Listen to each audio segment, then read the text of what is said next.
안녕하십니까, 김원 목사입니다. 오늘은 성경통독 길잡이 사도행전 8장부터 12장까지의 내용을 살펴보겠습니다. 오늘 살펴볼 내용은 복음이 온 유대와 사마리아 지역으로 전파되는 것과 또한 하나님께서 본격적으로 이방인에게 복음을 전하기 위해 사람을 준비시키는 내용을 다루고 있습니다. 사도행전 8장입니다. 스데반의 죽음 이후에 예루살렘 교회에 대한 박해는 계속되었고 예루살렘 교회의 성도들은 유대와 사마리아 모든 땅으로 흩어졌습니다. 이는 이제까지 예루살렘과 유대인 사회를 벗어나지 못하고 있던 복음이 예루살렘을 벗어나 온 유대와 사마리아로 전파되는 계기가 되었습니다.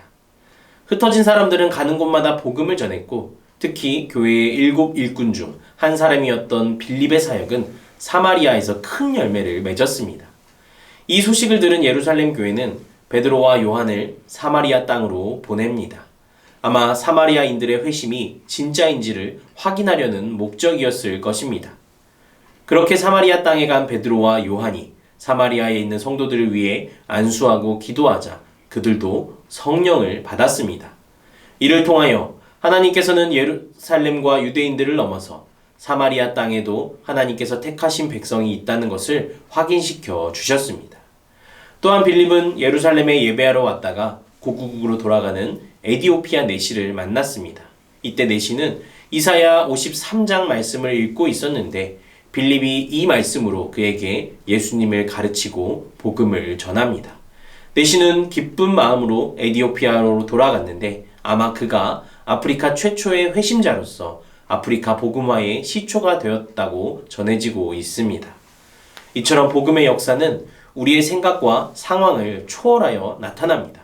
하나님은 우리의 삶에 나타나는 위기와 고난이라는 악재를 뛰어넘어 복음 전파의 기회와 영혼 구원의 역사를 만들어 가십니다. 사도행전 9장입니다. 사도행전 9장에는 초대교회 역사에 큰 변화를 가져온 사울의 회심 사건이 기록되어 있습니다.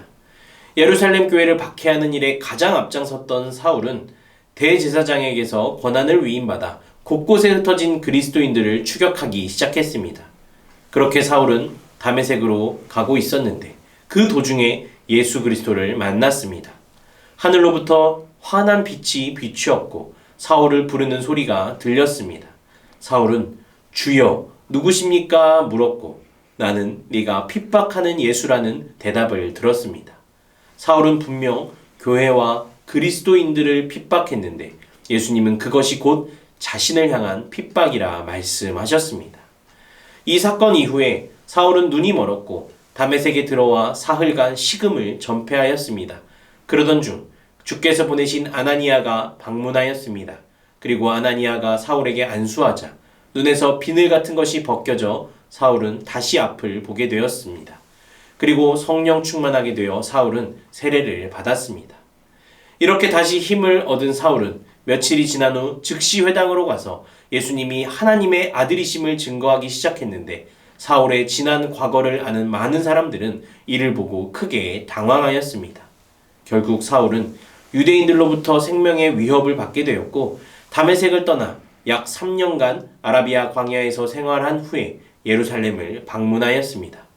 처음에 사도들도 사울의 회심을 믿지 못하였으나 바나바의 주선을 통해 사울을 만나 형제의 교제를 나누게 됩니다. 하지만 사울은 계속해서 살해의 위협을 받았고 결국 고향 길리기아 다소로 피신을 가게 됩니다. 이처럼 사울은 예수님을 만나기 전과 후에 완전히 달라진 삶을 살았습니다. 나는 언제 예수님을 인격적으로 만났습니까? 그리고 예수님을 만난 이후에 나의 삶은 얼마나 변했습니까? 주께로부터 받은 은혜를 기억하고 묵상하시기 바랍니다. 사도행전 10장입니다. 고넬료는 이방인이면서도 하나님을 경외했고 온 가족과 더불어 하나님을 섬기고 구제와 기도에 힘쓰는 경건한 사람이었습니다.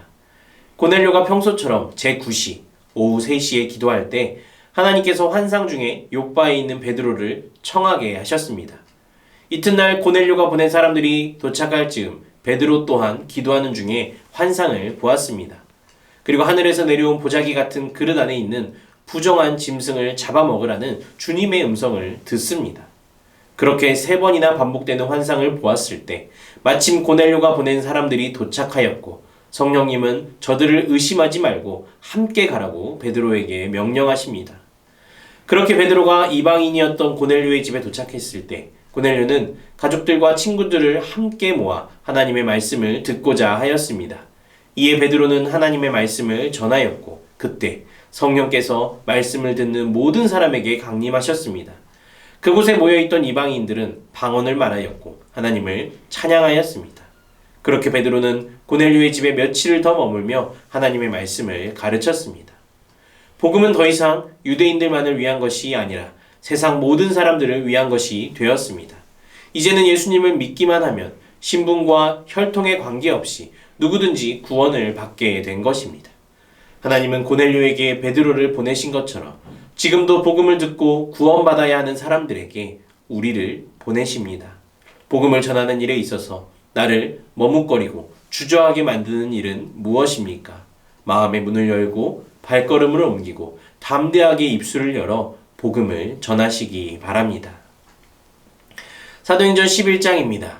이방인들이 예수님을 믿고 세례를 받았다는 사실은 예루살렘 교회에 적지 않은 충격을 주었습니다. 그들 가운데 어떤 할례받은 유대인들은 고넬료의 집을 방문하였던 베드로를 비난하였습니다. 이에 베드로는 자기가 본 환상의 내용과 고넬료의 가정에 성령께서 부어주신 은혜의 일들을 자세히 설명하였고 결국 예루살렘 교회는 하나님께서 이방인들에게 생명 얻는 회개를 주셨다는 사실을 인정하였습니다. 그리고 이제 복음은 헬라인들에게도 전파되었고 그 중심에 안디옥 교회가 있었습니다. 예루살렘 교회는 안디옥에서 헬라인들이 예수님을 믿게 되었다는 소식을 듣고 바나바를 파송하여 그 사실을 확인합니다. 바나바는 안디옥 교회에 베풀어진 하나님의 은혜를 보고 기뻐함으로 그들을 격려하였습니다. 그리고 이 일을 계기로 안디옥 교회의 영적 지도자가 된 바나바는 다소로 떠났던 사울을 기억하여 그를 불러옵니다. 그리고 바나바와 사울은 안디옥에서 큰 무리를 1년간 가르쳤는데 그 결과 그들은 사람들에게 그리스도인이라 불리게 되었습니다. 그리스도인이라는 말은 사실 조롱과 멸시를 담은 호칭이었습니다. 그러나 안디옥 교회 성도들은 그리스도인이라 불리는 일을 부끄러워하지 않고 언제나 그 이름에 합당한 삶을 살았습니다. 이 모든 과정에 하나님은 착하고 성령과 믿음이 충만한 사람 바나바를 사용하셨습니다. 하나님께서 오늘 우리 가운데 바나바와 같은 사람을 많이 일으켜 주시기를, 무엇보다 나 자신이 바나바와 같이 교회를 섬기며 살 수 있기를 간절히 간구하시기 바랍니다. 마지막으로 사도행전 12장입니다. 처음에 교회를 핍박한 사람들은 유대인 종교 지도자들이었습니다. 그런데 교회가 성장하고 복음이 곳곳으로 전파되자 세상의 권력자들도 교회를 핍박하기 시작했습니다. 유대 지역을 다스리던 왕 헤롯이 유대인들의 환심을 사기 위해 야고보 사도를 죽였습니다. 그리고 헤롯은 베드로도 죽이기 위해 그를 옥에 가두었지만 하나님께서 베드로를 감옥에서 꺼내어 마가의 집으로 가게 하셨습니다. 그리고 베드로는 헤롯의 추격을 피하기 위해서 한 번 더 다른 곳으로 떠나가게 됩니다.